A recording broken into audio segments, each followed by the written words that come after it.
స్వామీజీ, ఇదిగోండి డబ్బులు. ఇది మేము మీ గుడి నిర్మించడానికి దొంగిలించాము. మీరలా అనకండి. ఇది దొంగిలించింది కాదు. ఈ ధనాన్ని మీరు ఆర్జించారు. ఎందుకంటే ఇది సంపాదించటానికి మీరు ఎంతో కష్టపడ్డారు, నైపుణ్యం ప్రదర్శించారు. ప్రపంచాన్ని ఎదిరించి ఎంతో సాహసోపేతంగా చేసిన కార్యం ఇది. అందువల్ల ఇది దొంగతనం కాదు. ఎంతో కష్టపడి తెగువ చూపి ధైర్యంతో ఆర్జించిన ధనం ఇది. సిద్ధాంతి గారు, వీళ్ళు తెచ్చిన ధనాన్ని ఈ ధనంతో పాటు కలపండి.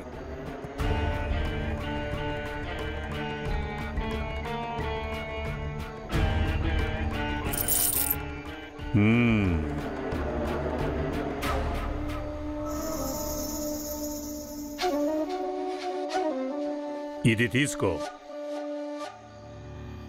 ఉంచుకో. మీరు చేసిన పనికి ప్రతిఫలంగా ఇదే మా బహుమానం. ధన్యవాదాలు స్వామీజీ. చిరంజీవ.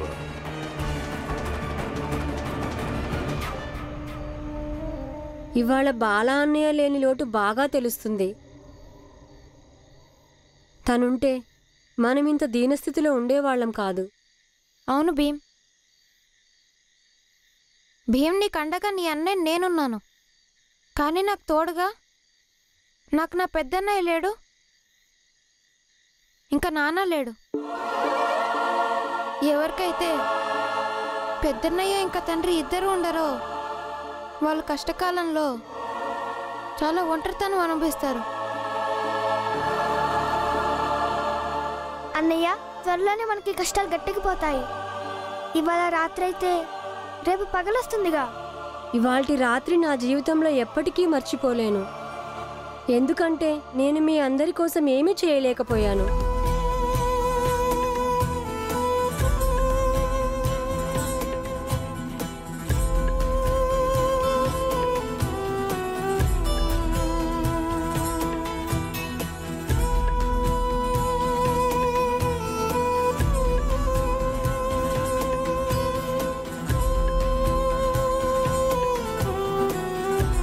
తులసి, మంజులా, ఏంటత్తా?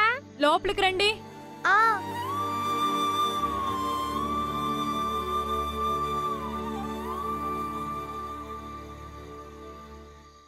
శుభవార్త తెచ్చాను స్వామీజీ. ఈరోజు భీమురావు ఇంట్లో వండుకోవడానికి ఒక్క బియ్యపు గింజ కూడా లేదు. ఇంకా ఎవ్వరూ వాళ్ళకి సహాయం కూడా చేయలేదు. స్వామీజీ, ఇవాల్టి ఈ రాత్రి మనకి గెలుపు, ఇంకా ఆ భీమురావుకి ఓటమి రాత్రి. అయితే నువ్వు మంచి మంచి వంటకాలు చేయించి వాళ్ళింటికి పంపించు. కానీ స్వామీజీ, మనం వాళ్ళకెందుకు భోజనం పెట్టాలి? ఒప్పందం చేసుకోవటానికి.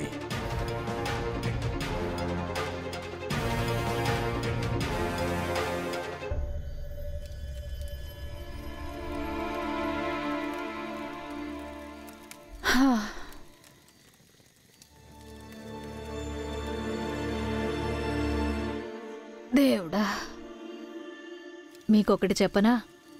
చాలామంది నోములు చేసేటప్పుడు ఉపవాసం ఉంటారుగా. చూడండి, నేను మీ అందరి కోసం బెల్లం ఇంకా నీళ్లు తీసుకొచ్చాను. వెళ్ళండి, మీ అందరూ వెళ్ళి తలొక గ్లాసు తీసుకురండి. మనం ఇప్పుడు నీళ్ళల్లో బెల్లం కలిపి పానకం చేసుకుని తలొక 2 గ్లాసులు తాగేద్దాం. భీమ్, ఆనందన్నయ్య, మీరిద్దరూ ఇక్కడే కూర్చోండి, మేము గ్లాసులు తీసుకొస్తాం.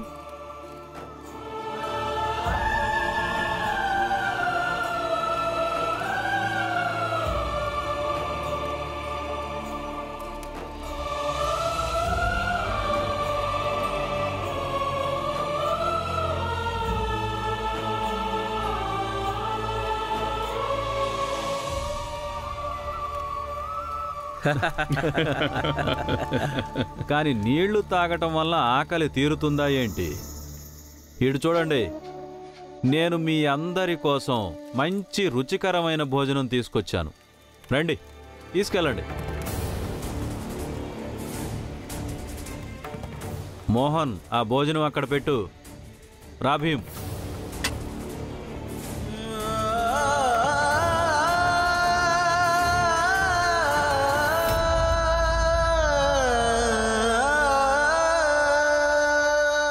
మీ దయాగుణానికి కారణం గీరణం ఏమీ లేదు భీమరావు. నీతో ఒప్పందం చేసుకోవడానికి వచ్చాము. మీ ఇంట్లో నిన్ను నువ్వే అందరికంటే ఎక్కువ తెలివైన వాడు అని అనుకుంటావుగా, అందుకే నీతోనే బేరం కుదుర్చుకుంటాము. సేట్ గారు, నాకు తెలుసు మీరు ఖచ్చితంగా వస్తారని. మా పేదరికాన్ని ఎగతాళి చేయడానికి, ఇంకా మమ్మల్ని క్రూరులుగా చేయడానికి. నోర్మై, నాలుక చీరేస్తా. భీమరావు, ఒక పక్క ఆకలితో ఉన్న నీ కుటుంబం, ఇంకొక పక్క నీ పుస్తకాలు. ఇప్పుడు ఒప్పందం ఏమిటంటే నువ్వు నీ పుస్తకాలన్నీ మాకిచ్చేసేయ్.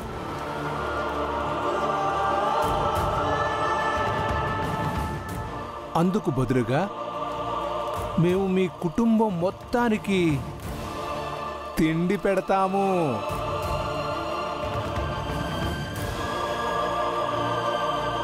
అది 1-2 రోజులు కాదు, వారం మొత్తం.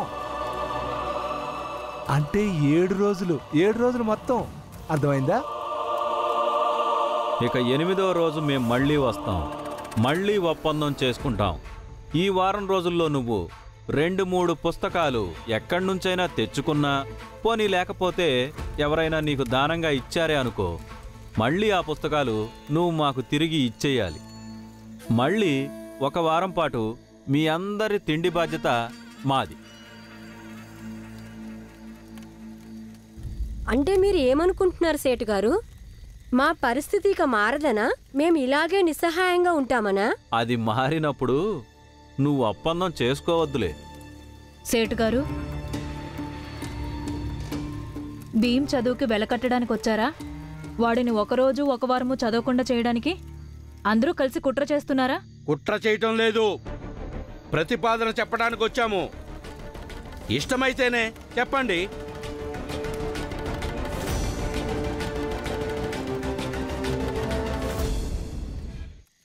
ఏంటి భీమరావు ఆలోచిస్తున్నావు?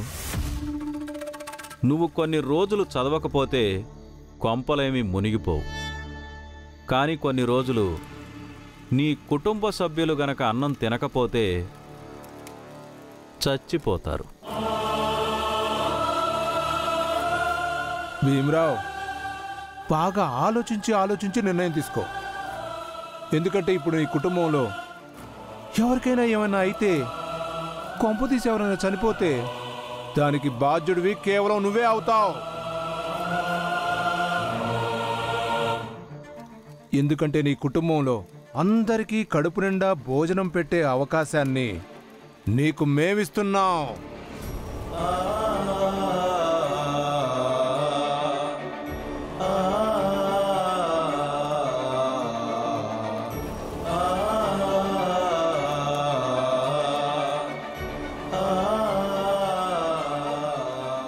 ఏం ఆలోచిస్తున్నావు భీమరావు?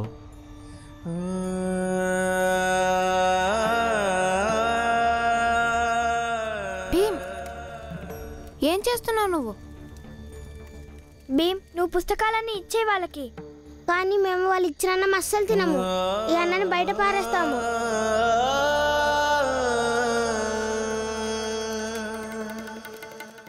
వీళ్ళు ఒప్పందం చేసుకున్నది నాతో, నిర్ణయం కూడా నేనే తీసుకోవాలి.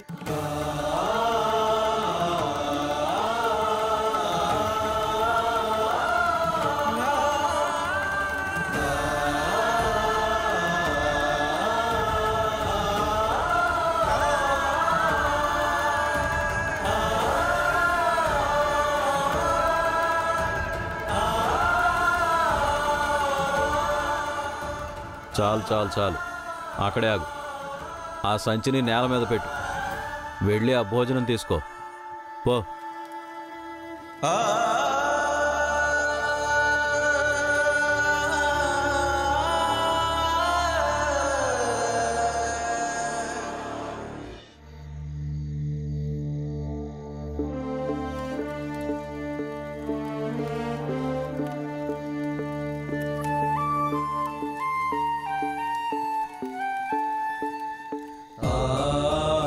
సేటుగారు, మీరు ఇవ్వటానికి కాదు, నిజానికి నా పుస్తకాలతో చెప్పటానికి వీటిని ఇక్కడికి తీసుకొచ్చాను. వీళ్ళందరూ నా ఈ సంచికి భయపడుతున్నారు. ఈ సంచిలో ఉన్న పుస్తకాలకి భయపడుతున్నారు. అంటే మిమ్మల్ని మీరు ఎంతో బలవంతులుగా భావించుకుంటూ ఉంటారు. అలాంటి మీరు మా 4 పుస్తకాలకి, ఓ 2 పెన్నులకి భయపడుతున్నారు. ఎవరైతే తమని తాము అందరికంటే గొప్పగా భావించుకుంటున్నారో వాళ్ళు మా చదువును చూసి భయపడుతున్నారు. అది ఎంతగా భయపడుతున్నారంటే నేను ఒక్కరోజు నా చదువుకి దూరమైనా చాలు, వీళ్ళకి మనశ్శాంతిగా ఉంటుంది. ఇప్పుడు మీరే చెప్పండి సేటుగారు, అది ఎవరైనా 2-3 రోజులు భోజనం కోసం అన్నిటికంటే గొప్పదైన తన ఆయుధాన్ని ఇతరులకు ఎలా ఇస్తారు?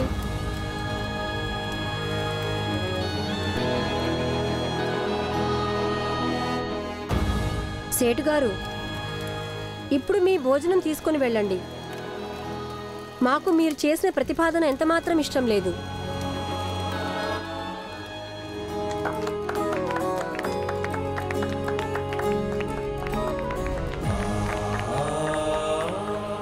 విన్నారుగా మీరందరూ? ఇప్పుడు హాయిగా ఉందా? ఈ సంతోషంలో నేను మీ అందరికీ ఈ బెల్లం పానకం ఉచితంగానే ఇస్తాను, తాగండి. ఒకవేళ మీరు గనక తాగాలనుకుంటే. నీ చేతులతో అంటుకున్న పానకం మేము తాగుతావా? అంతకన్నా విషం తాగడం మంచిది. మొత్తం అందరూ ఆకలితో చచ్చిపోతారు. పదండి సెట్ గారు. ఆ అన్నం తీసుకోండి, పదండి ఇక్కడి నుంచి. మీరు పాపాత్ములు, అన్నాన్ని తిరస్కరించి పాపం చేశారు. రండి పిల్లలు, రండి.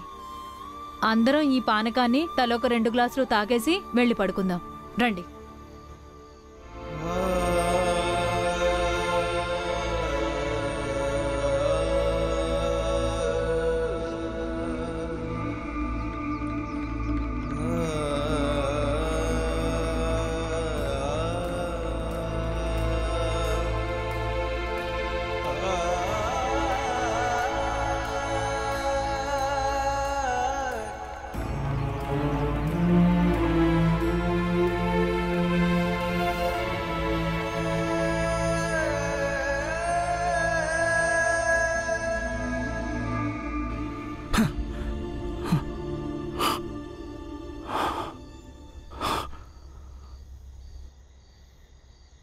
ఏమైందండి? ఏం లేదు, పడుకో. ఏమైందో చెప్పండి.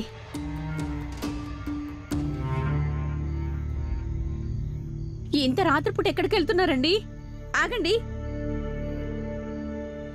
మిమ్మల్ని ఆగండి. ఎక్కడికి వెళ్తున్నారు మీరు? మీరెప్పుడు పడితే అప్పుడు ఇలా ఇంట్లోంచి వెళ్ళకూడదండి. ఇది నీకు ఇల్లు కావచ్చు, కానీ నాకు కాదు. ఈ ఇంట్లో నా పిల్లలు లేరు. ఇది ఇల్లే కాదు. ఇంకా మీకు మనసు నిండలేదా అండి? భీమ్ స్థానంలో మరో పిల్లాన్ని తీసుకొచ్చి ఇంట్లో పెట్టారు కదండి మీరు. వాడి బాధ్యత అంతా మీదే. వాడితో కలిసి ఉండండి. మెల్లగా మాట్లాడు. ఆ పిల్లాడు నిద్రపోతున్నాడు. కనీసం ఇంట్లో ఇప్పుడు వాణ్ణైనా కాస్త ప్రశాంతంగా నిద్రపోనివ్వు. అంటే మీ ఉద్దేశం ఏంటి? ఈ ఇంటి ప్రశాంతతని నేనే పాడు చేస్తున్నానా? నీకే తెలుసు ఎవరు ఏం పాడు చేశారు. కానీ ఒకటి మాత్రం ఖచ్చితంగా చెప్పగలను. నా కొడుకు భీమ్, వాడి వయసు ఈ అబ్బాయి కంటే కూడా తక్కువ. వాడు కఠినమైన జీవితం గడుపుతున్నాడు. కానీ నేనిక్కడ చాతగాని తండ్రిలాగా కూర్చున్నాను. ఏమీ చేయడం లేదు. జీవితాలు ఇంతకన్నా ఎక్కువ ఏం పాడవాలి జీజాబాయ్? నాకెందుకు ఆందోళనగా ఉంది. నేను వెళ్తున్నాను. రేపు ఉదయానికల్లా వచ్చేస్తాను. మీరు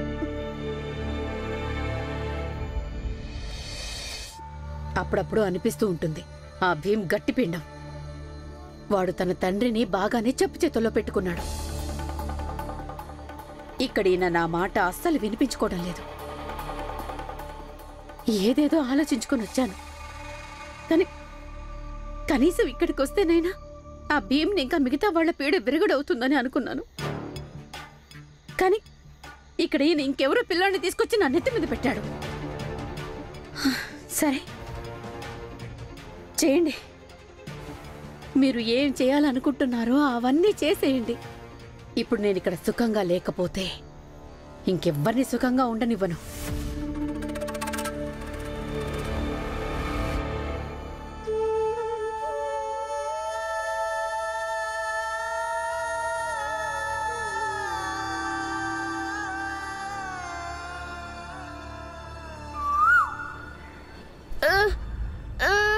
అయిపోయింది. కడుపులో నొప్పిగా ఉందక్క. నీ కడుపులో నొప్పి ఎందుకు వస్తుంది? అయిపోయింది. ఏమీ తినలేదుగా, అందుకే కడుపులో నొప్పొస్తోంది. నేను వెళ్ళి ఎవరినైనా అన్నం అడిగి తీసుకొస్తాను. వద్దత్తా, వద్దు, ఆగు. ఈ కడుపు నొప్పి కాసేపట్లో తగ్గిపోతుందిలే. అవునత్తా, నువ్వెక్కడికి వెళ్ళొద్దు. తులసి చెప్తుందిగా తన కడుపు నొప్పి కాసేపట్లో తగ్గిపోతుందని.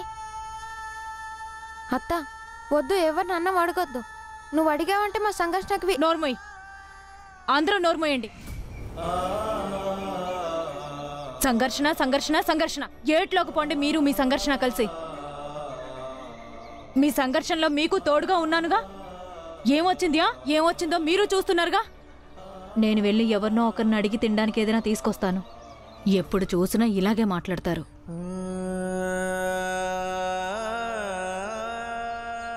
అత్త, నేను కూడా వస్తాను.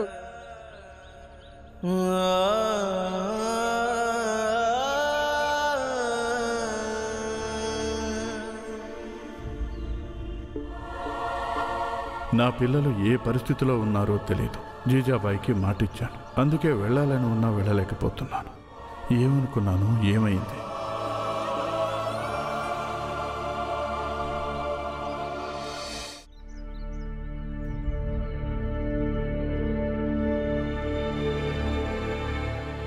ఇక్కడున్నారా? ఇదిగోండి, ఆ పిల్లాడు రాసిపెట్టి వెళ్ళిపోయాడు. రాసిపెట్టి వెళ్ళిపోయాడంటే? తెలీదండి, ఇంట్లో లేడు. ఈ చీటీ రాసిపెట్టి వెళ్ళాడు.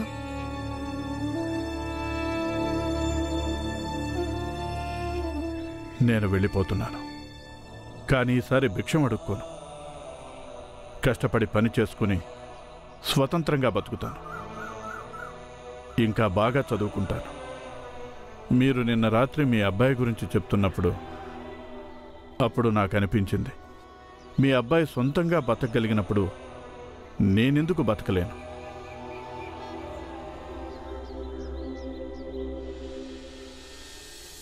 అంతేకాదు, మీ ఇద్దరి జీవితాల్లో కలతలు తేవడం నాకు ఇష్టం లేదు.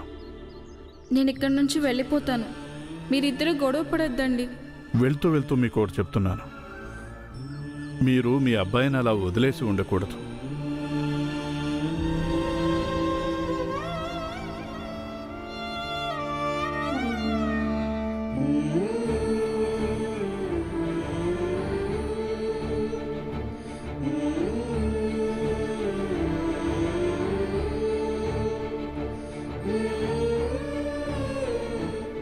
వీలైతే మీరు వాళ్ళ దగ్గరికి తిరిగి వెళ్ళిపోండి. ఎందుకంటే మీరు తిరిగి వెళ్ళడానికి ఇంకా ఆలస్యమైతే అప్పుడు జీవితాంతం మీరు మీ అబ్బాయి దృష్టిలో దోషిగా మారుతారు. అప్పుడు తను మిమ్మల్ని ఎప్పటికీ క్షమించకపోవచ్చు.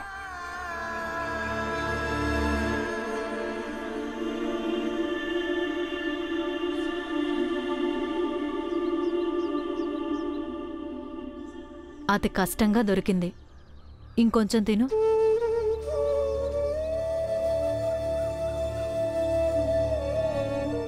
నాన్న, నువ్వు లేకుండా ఈ కుటుంబం గడిచేటట్టు కనిపించడం లేదు. ఇప్పుడు బాలన్నయ్య ఇంట్లో లేడు కాబట్టి ప్రస్తుతం ఇంటికి పెద్ద కొడుకు నేనే. అందుకే ఇది నా బాధ్యత అవుతుంది. నేను నా కుటుంబ సభ్యుల ఆకలి తీర్చడం. నేను అన్నం తెస్తాను. అందుకు నన్ను నేను అమ్ముకోవాల్సి వచ్చినా సరే. తిను.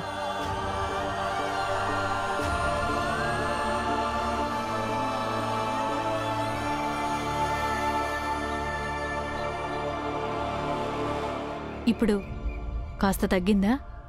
లేదత్తా, ఇప్పుడు కూడా కడుపులో నొప్పిగానే ఉంది. అత్త, నేను వైద్యుడి దగ్గరికి వెళ్ళి మందు తీసుకొస్తాను. ఆగు భీమ్, ఈ 2 రోజులు సరిగ్గా తినలేదుగా, అందుకే కడుపు నొప్పి వచ్చింది. ఇంకా కాసిన పళ్ళు తింటే తనకి తగ్గిపోతుందిలే. అవును భీమ్, ఈ కడుపులో నొప్పి తగ్గిపోతుందిలే. అయినా వైద్యులు డబ్బులు అడుగుతారు, కానీ మన దగ్గర ఇప్పుడు మందులకు డబ్బులు లేవుగా. తులసి అక్క, అదంతా నేను చూసుకుంటానులే. డబ్బులు లేని కారణంగా మేము నేను ఇలా నీ బాధకి వదిలేయలేం కదా. చాలా మొండి మనుషులు మీరు అందరూ. రాత్రే ఒప్పందానికి ఒప్పుకుని ఉంటే ఇప్పుడు ఈ కష్టం వచ్చేది కాదుగా. ఇప్పుడు ఒకవేళ మీ అక్క చచ్చిపోతే